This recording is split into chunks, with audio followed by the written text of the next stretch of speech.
This is our day 3 for this celebrating hackathon. So first of all, I would like to present the small introduction of our community, which is called iCode Guru. So the iCode Guru is a platform, is a non-profit organization. This is the only platform in Pakistan. The motive of this organization is to share, learn, and grow.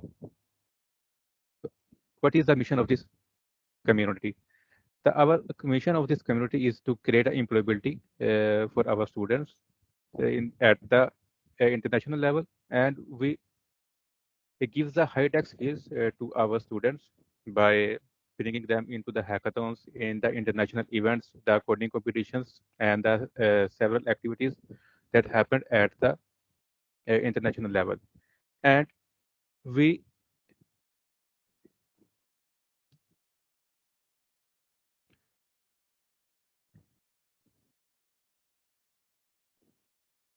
And after that, we bring the international mentor at our organization in the form of webinar weekly at the Saturday, and also uh, our students meet with the mentors in the hackathons, in the competitions that was held in the internationally.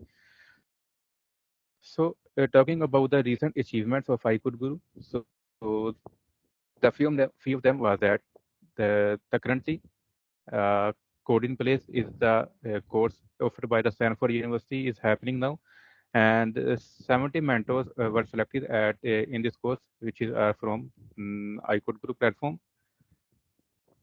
Also, there are over 300 students from the iCode Guru participated in Google Code Jam, which is held last year in 2023, and it's a hackathon. This is a hackathon organized by the Amadeus in the last year as well.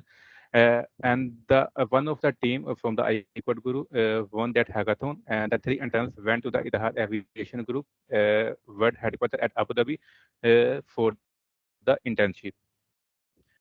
And in this year, 1 month ago, there is a competition organized by Harvard University, which is called CS50 Puzzle Day, in which the 74 teams were participating from the Pakistan, and the 31 of them solved successfully 9 out of 9 puzzles and win the competition, and all are from the iCode group.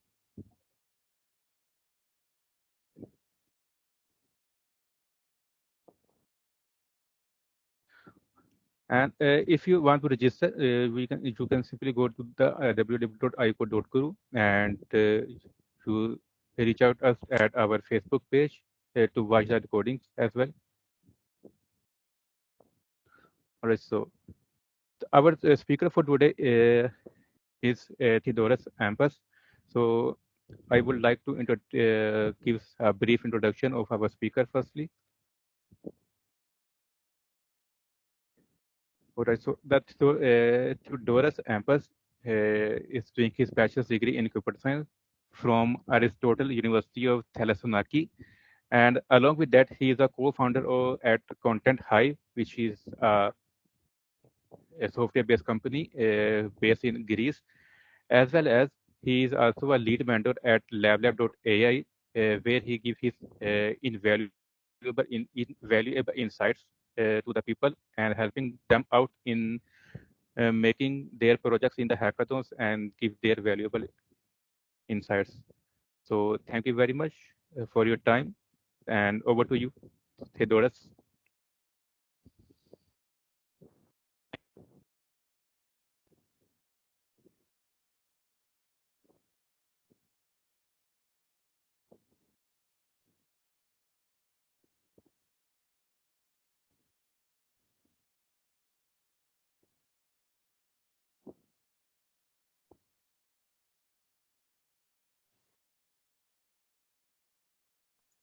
Can you hear me now? Yeah, all good.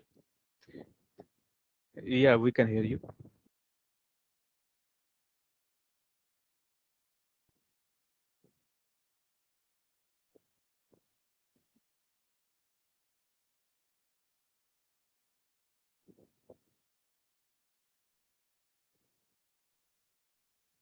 Hello, hello. Can you hear me now? I guess, yeah, right?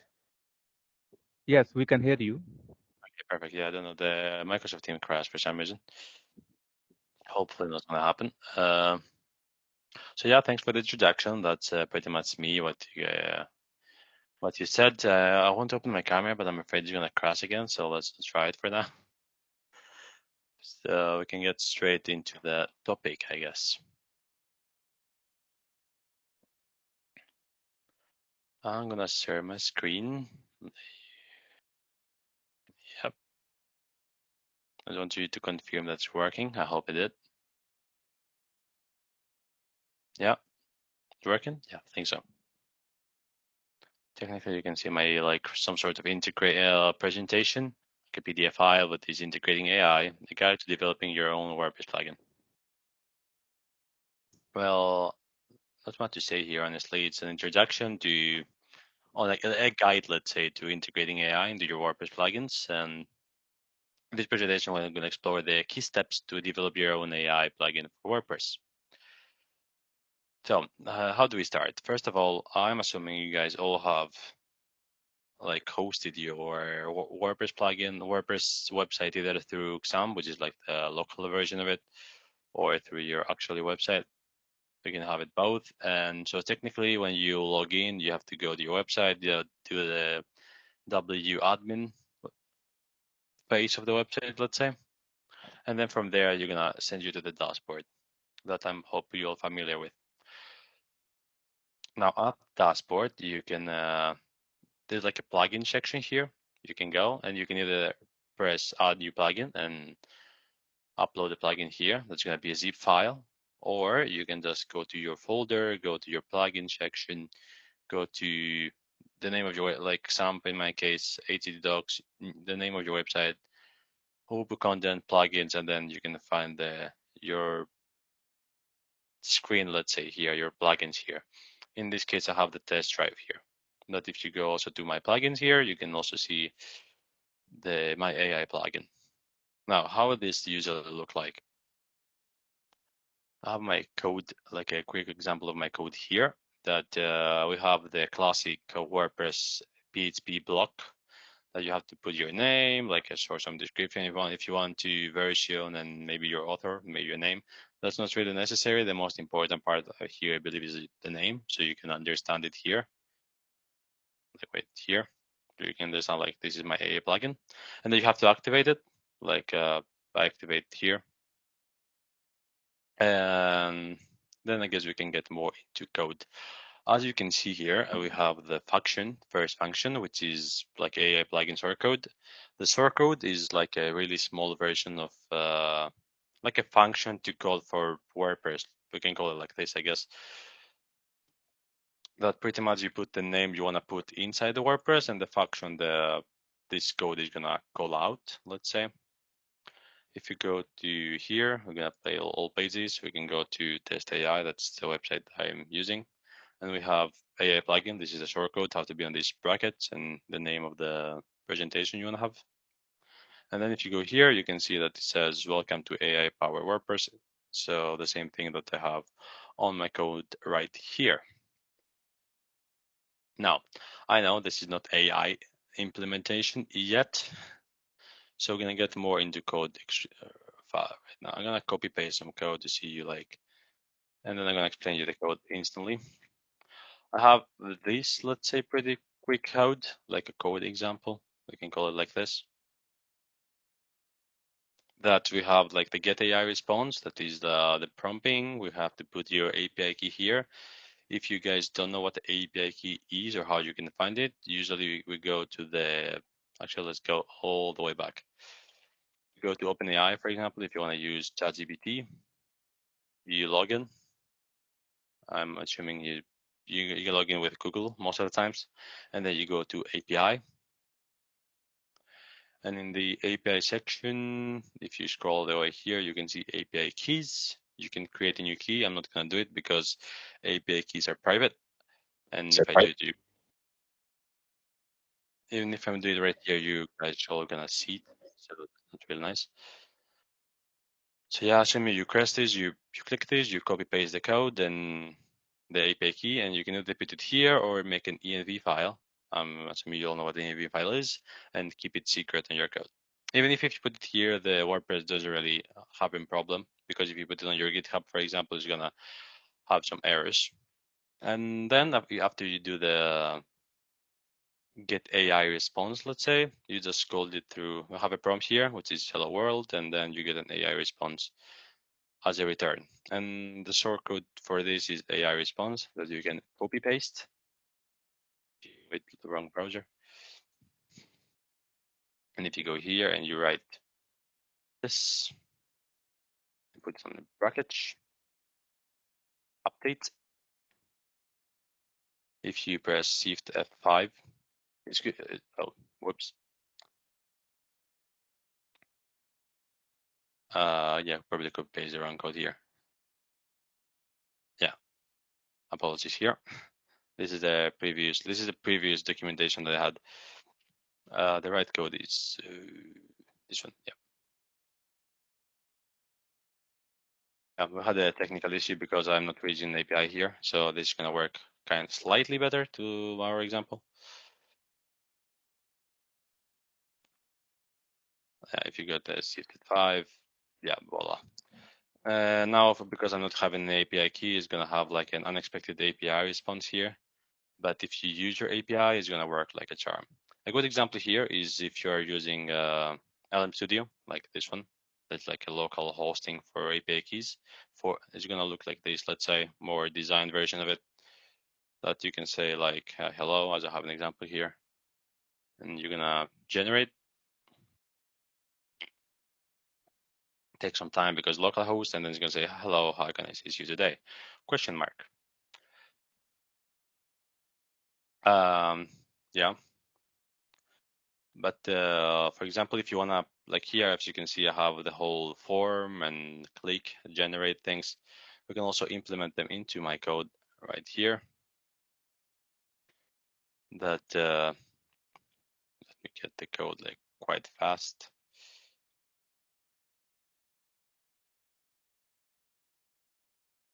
Voila, it's a shortcut code. Pretty much what this is like a shortcode is a shortcode, as I already said before. And how it works in usually plugins is you have to have like a value here, like a form HTML, and then you can put your HTML code here, including some PHP for the sake of the post and calling other functions and blah, blah, blah. This is how it's like, if you call the post, this is the result it's gonna make. And if you take the AI forms shortcode here, wait, long browser again, and put it all the way here,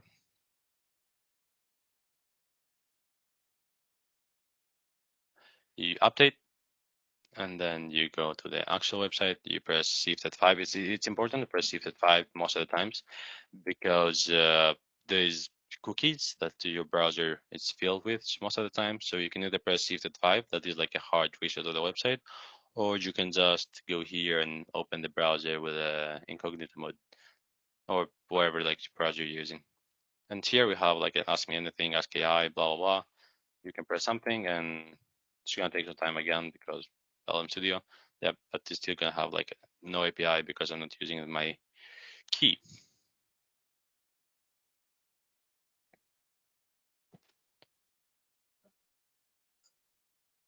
So yeah, let's say, oops. And also from now on, I guess you can also, excuse me, I have some else. And from now on, you can also, I guess, also redesign this if you don't want it, like a plugin. You can remove this. You can also remove the AI response here, update it, and this is like normally how API project is gonna look like. Oops, yeah, it's fine. C5. Oh yeah, right. Okay, good. So yeah, it's gonna look like this pretty much. Now let's see. We can get also more into coding. I guess we can also get more explaining this. I don't know if it's too complicated, but I guess it makes sense, right? To explain a little bit of what we are watching. As I said, here is the API source code. Excuse me, someone called me. And we have the head here, which is like an array that usually stands for your API key and the application slot JSON. That is when you're calling the API and is doing a fetching, some sort like posting through the DaVinci. That's something that I don't know if you guys are familiar with Python applications, like if you're AI Python developers, but usually they're calling model slash DaVinci. But here you can do it through this. Oh, let's say actually I can show you. You have the Telum Studio that if you're using this Python code for chatting, they have local hosting, and you can see the model here that I am using. This is mostly, the LM Studio is mostly for local hosting, because if you go to the website here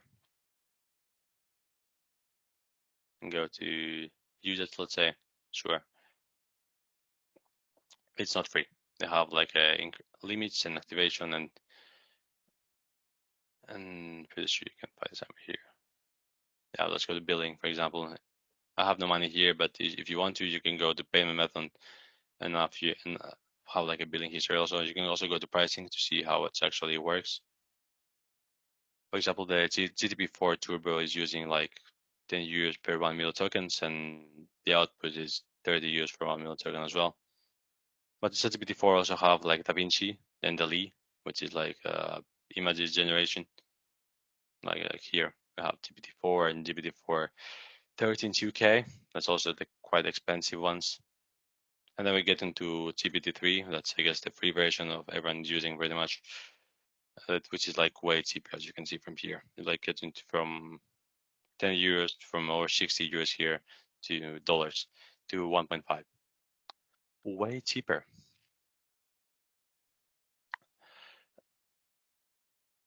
Excuse me. Yeah, so usually it's gonna, they have like a max tokens here, also the array, as I said. And you can either get a response, or in my case, because I don't want to share my API key and there's no like quick way to shortcode it, you get like the some sort of error, but you can get the text here. Yeah, here, as I said, we have the ask me anything labels. That is like the design, and here's the input value, the text, and here's like the button ask AI one. And here's the result, like AI response and response plus B. And here's like a previous prompt that we tried, just to have like I guess a look of it.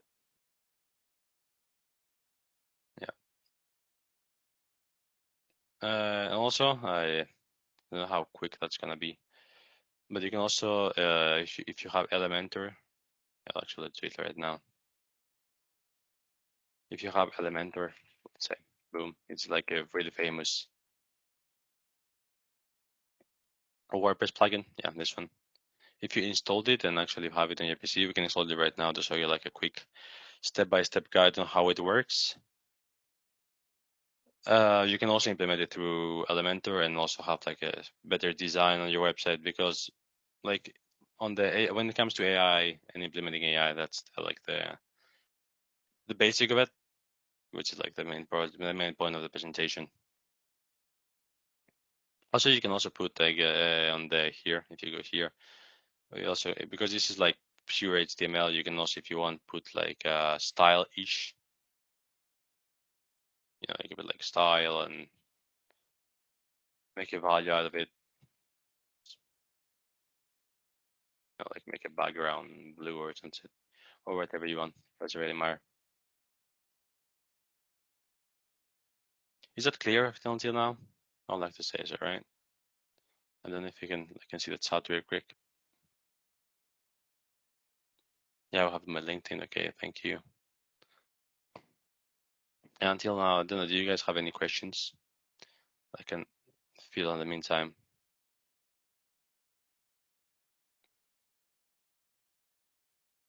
Hello.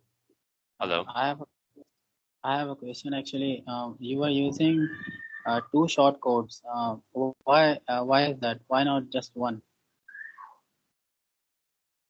I don't really get the question. What do you mean? Why two? I mean, like you are using two short codes in the code. One is AI underscore plugin, where you in the function you are passing two strings. Oh yeah, this is like the. I mean, this is just to show you how a shortcode works, because I don't know like the level of the developers. Let's say we have here. So this is like to understand how a shortcode works in general. That's the basic of AI plugin. That's how AI plugin works. And as I showed to you guys that if you put this basic return string and then put this one in the website, this is how it works. And now the second shortcode, which is like this one here, I guess it's a more like advanced version of it. And this is Oh, just with, okay. but this is with a form one, and this is like prompting just to, like an instant prompt, which is hello world in that case. But in general, yeah, you don't really need this. Is more of a like example for our case. Okay, thank you. So yeah, you'll need this one. You're welcome. Like these two. I don't know if you guys want the code. I guess I can send it to you. Why not? Can I send code in the Microsoft Teams? I hope so. Yeah, there you go. Works like a charm. Amazing. Oh, whoops.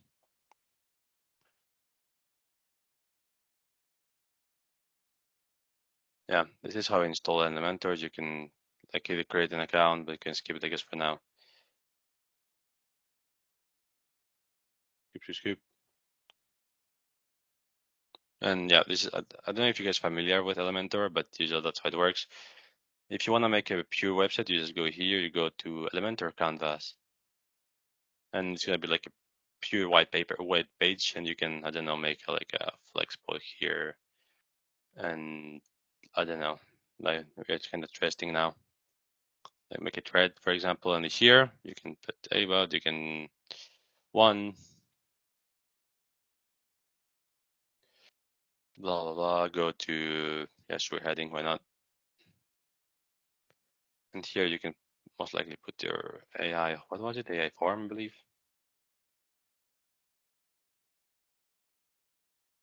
How was it? An AI form? Take it.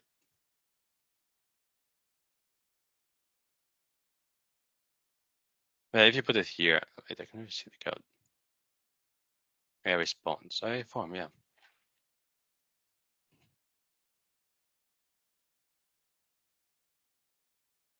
Oh yeah, it's a heading. But yeah, that's how it usually works. Then you can also make the design, but I guess it also works here. Yeah, that's for now. Because it is like the edit page part, which is not so beautiful, but if you try with Elementor, it's slightly better for the design part at least. Or if you want to buy your own like templates.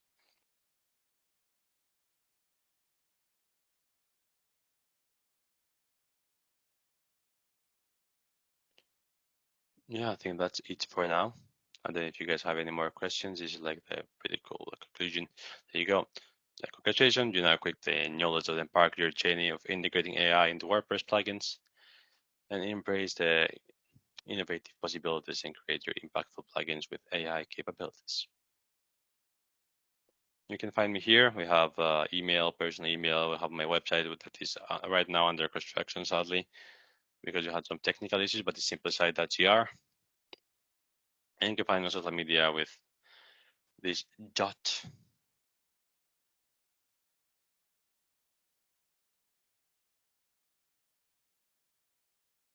Boom.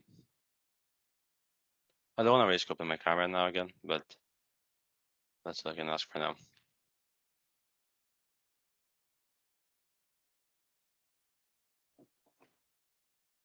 You better want to take the lead again.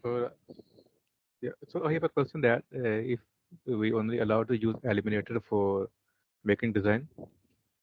Yeah. So it's only for designing purpose.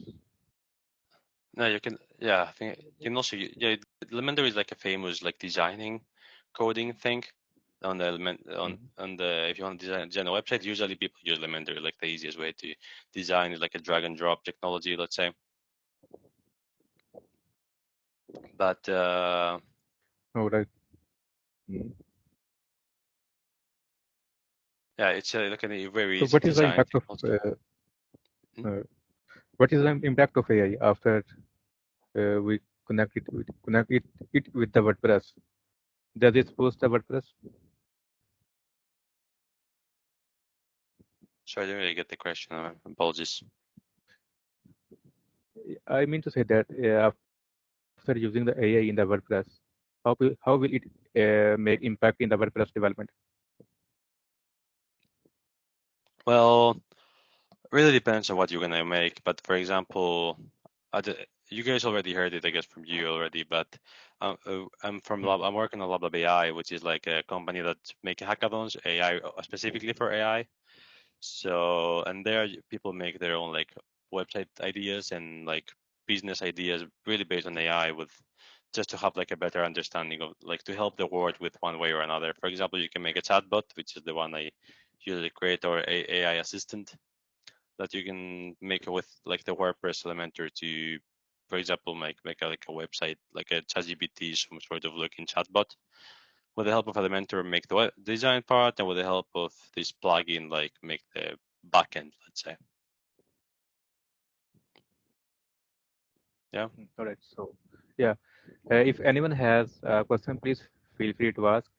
It's opportunity for you to have a such great person with us. He is a mentor at lablab.ai. He's a lead mentor as well, and I also a co-founder. So Yeah. please feel free to ask question. I guess I can also like show you how it's gonna look like with Elementor. Really quick is like usually look like this. Like if you go to the in the Elementor, it looks like this, as I already sent you. Like I make like a red area here and the AI form here, and if you press preview here, you can see it look like this. You can ask everything and okay, yeah, as I said, it's not going to respond because no API keys, but usually it's going to have a response. I told you, like you can see here a more slightly better looking design. Yes, I can. Hope we have a hand from. Can't really fully read your name. It's like Muhammad something with Q. Yes, I want to ask if we place a API directly in the plugin code. So do we need to do something to make it secure, or we can use it directly in the code? No, there's not really a problem. It's not like a GitHub code, unless if you wanna work, if you guys working with GitHub, because usually on the more like professional, let's say, companies, they're using GitHub to edit the plugin and like work as a team, just to make the plugin better, and then this plugin goes to the WordPress. So if you're using GitHub, yeah, you have to hide it. If you're not using GitHub, no, there's not really a problem. For example, for the sake of the hackathon, if you're by yourself or you're like a small team where you can somehow collaborate without like overwriting each other's code, then yeah, no problem. Okay, But also thank you really so depends much. on also really depends on how you're gonna host it, I guess. But yeah, I guess for the sake of the hackathon, it's pretty safe. All right. So there is a question in the chat. Is that, sir, how I combine multiple sites using RPT plugin?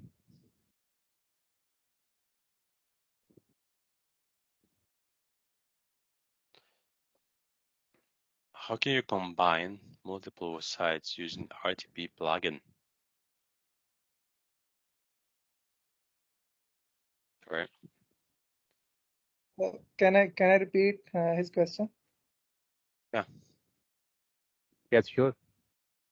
Okay. RPT is a plugin related post thumbnails. So he's asking, how can I add support? How can I add multi-site support for that plugin? Oh yeah, like a remote post. Yeah, I gotcha. Like a remote post plugin. Yeah, you'll need to set up like each WordPress site to either send or receive data through remote post requests, facilitated by like an RPT plugin.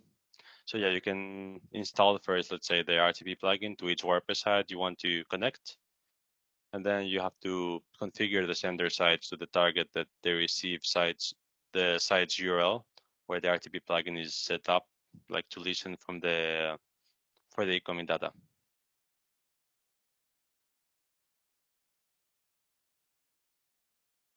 Yeah, that makes sense. But yeah, this setup usually allows you to seamlessly like integrate content from multiple sites into a single one, or multiply like destinations. Now, unless if you wanna explain you how to make an RTP plugin, which is like a bit more complicated. Yeah, makes Hello, sense. excuse me. Hello, hello.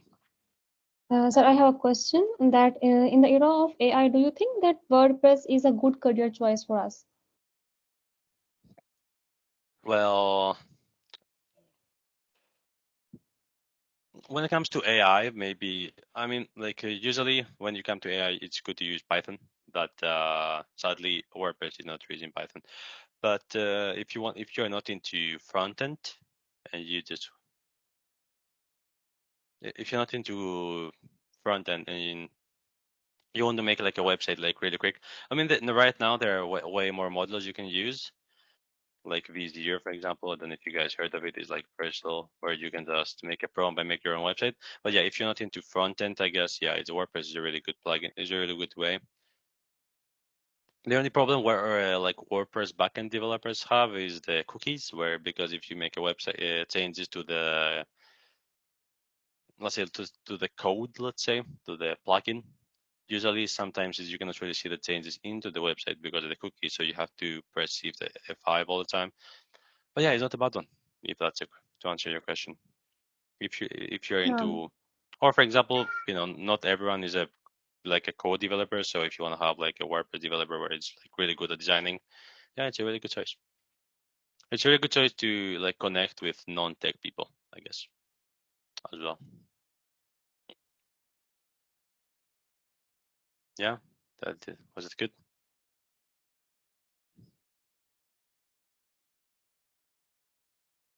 I will take it as yes.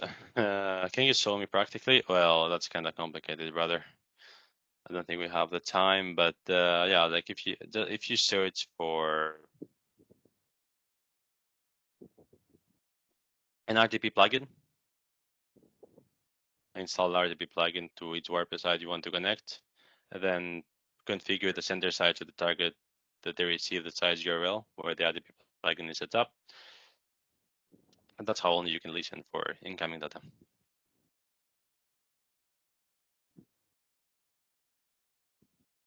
I hope that. And sir, in a case, if we implement ChatGPT or other AI models in WordPress with the collaboration of WordPress, okay? Yeah. So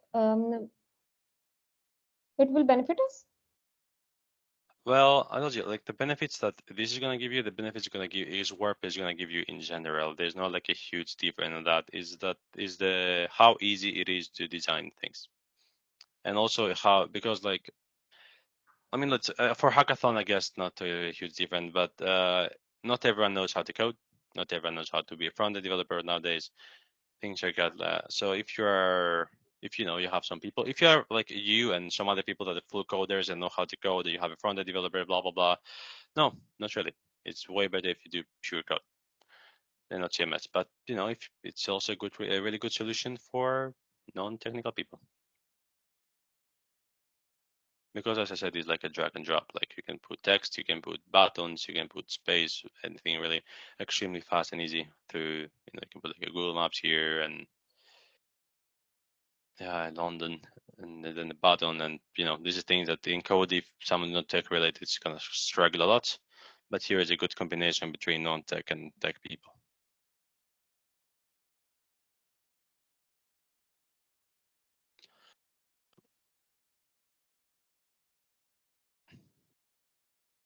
Well, I hope my that answered question your is question.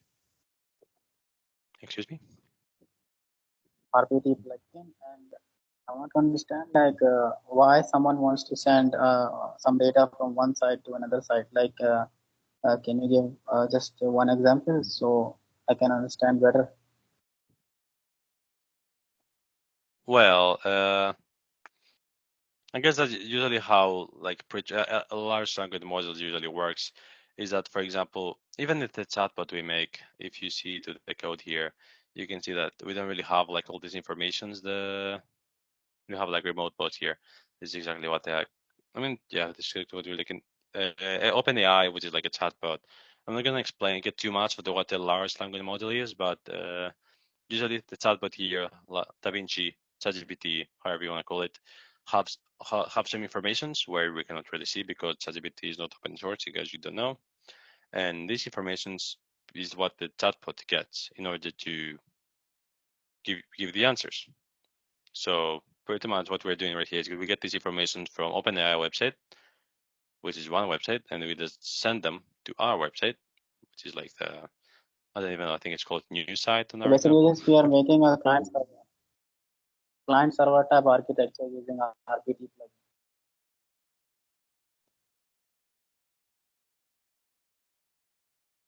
Sorry, I didn't catch you exactly. I think that basically we are just making a client and server architecture RPT plugin. That is what I understood. Yeah. I mean, even if, for example, that's kind of hard to explain without a really good example because I don't have a great example, but usually in the pure coding, let's say, don't really make it WordPress here, is if you have like two teams, okay? You have like a GitHub project, which is two teams, and we have the front-end team and the backend team. Usually, if we have one GitHub problem with the front-end and the backend team, it's going to have many conflicts on the code because people are going to change the same files over and over again.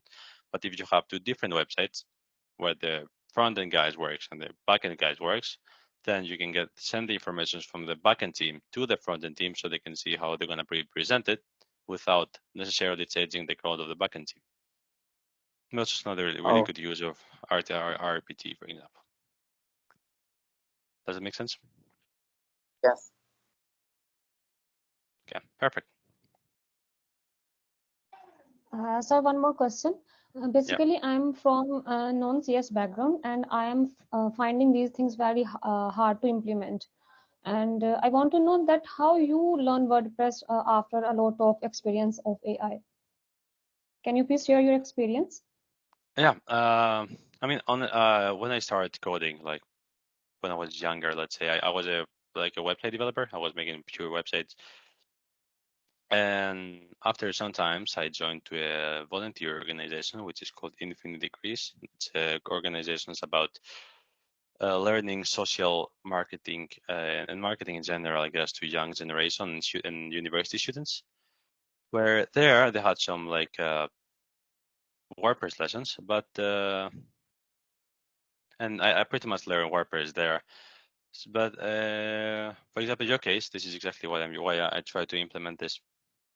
Is if you want to make a hackathon project, and as you said, you don't have a technical background, not at all, and you want to help, you can just go Google, I don't know, like Elementor tutorials, doesn't really matter, and get some start from there, or just you can also just search how to set up a local WordPress website, or go to, I believe it's called WordPress Sandbox. Yeah, WordPress Sandbox for free. You can go there, create a free WordPress template. Yeah, next go here. No theme, doesn't really matter. And here you can try Elementor. Yeah, these ones doesn't really matter. But if for example you have no technical background, you can go to this website where you're gonna make a sandbox website, like a website for 7 hours. I believe it's this website. Yep, here. Blah, blah, blah, boop. Yeah, it's gonna send you to this code. You can go here, copy paste this. Yep, we are on the website. Go to page. Create a new page. Yep. Oh, you don't have Elementor? Oh, that's a pity. Yeah, this usually if you do it is installed by itself, but you can just go here, write Elementor,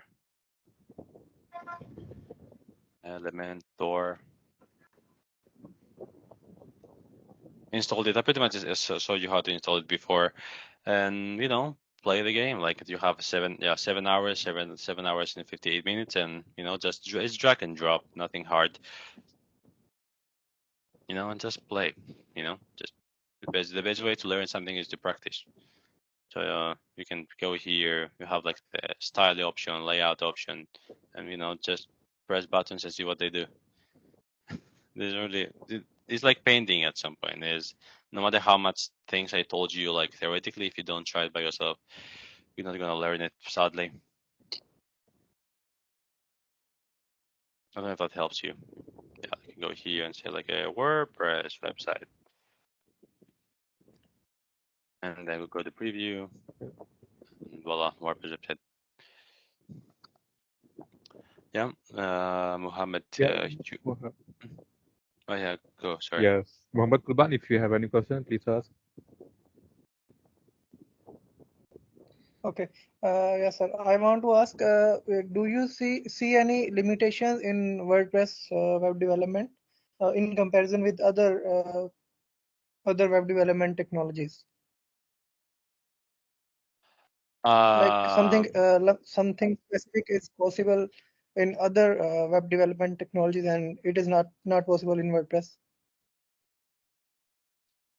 Well, not possible. I don't think so. But of course, if you do it like from straight code, is gonna be let's say slightly better in some terms. In the backend developer, because you have the whole website is on your code, you can edit everything and see how everything goes. But from here, you have to like get into some files here and understand like how it works, blah blah blah. We also have like how it's called, yeah, like a whole plugin, which is like the call here. But for the sake of hackathons, for example, not really. It's gonna get a bit problematic if you get really into deep, but if you get really into deep, I guess it's gonna get hard in any kind of field. But also cookies, as I said, like some websites, WordPress website, if you make changes on the plugin, you have to make hard resets not to work. But overall, no. It's kind of limited on the backend, is way better on the front end. So, and as I said already before, it's no problem for non-tech people. Like Isa, I don't know how to spell your name. That is said, no technical background. But if you do it with straight code, this is a problem. If you do it with WordPress, not really. I hope that helps, Mohammed. Yeah, for example, Mohammed, if you're like a front Yeah, end, thank you. if you're pure computer science, like WordPress, not WordPress, like a web developer, and you have like a good coding team, go for pure code. WordPress is if you have non-technical team, per person in your team. And for hackathons in the front end, doesn't really matter. Also, if you're using like plugin for like Python, for example, I don't know what your project is, you can use Streamlit, like a fastest way to build data apps. So if you're like a pure coder, just use this one. It's like a really quick to set up, and you can make some really easy front end design. Or V0, as I already said. I don't know if I still have it somewhere. Yeah, V0 also, if you're into coding. But if you're not into coding, I guess WordPress is the only way you can do it.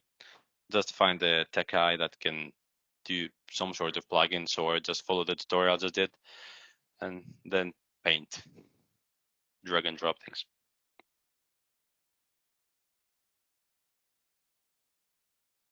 Yeah, that's pretty much it. Oh, so let me just send you the Streamlit as well, I guess, if you guys interested. And the V0, also quite famous one. V0 by Verson. Yeah, so we have Sandbox. If you are non-into tech and you wanna learn Elementor, you go to Sandbox. If you're into tech and you know how to do like Python or Next.js, Python is Streamlit, Next.js is V0 for the front-end development part, and that's pretty much it. And also, I don't know if you guys know what Vercel is, because it said V0 from Vercel. Vercel is just a hosting provider like Streamlit. You can host your Next.js project there for free. Okay, nothing. No more. I cannot see any more questions, right? So I guess someone can take the lead from now. Oh, let me just send you again. I guess my social media. You can take a look. Send me there. I think also someone send the LinkedIn somewhere above. Yeah, there you go. Yeah, so happy coding, guys, or happy WordPress designing. All right. So thank you very much for your invaluable time. It's a very valuable discussion for today. For a person specifically, he is not from the CS background. He will learn these technologies without knowing any single line of code. Just simply drag and drop that different plugins and make the website. So yeah, it's very helpful for that person as well. And the session was a great. So thank you so much for your prestigious time.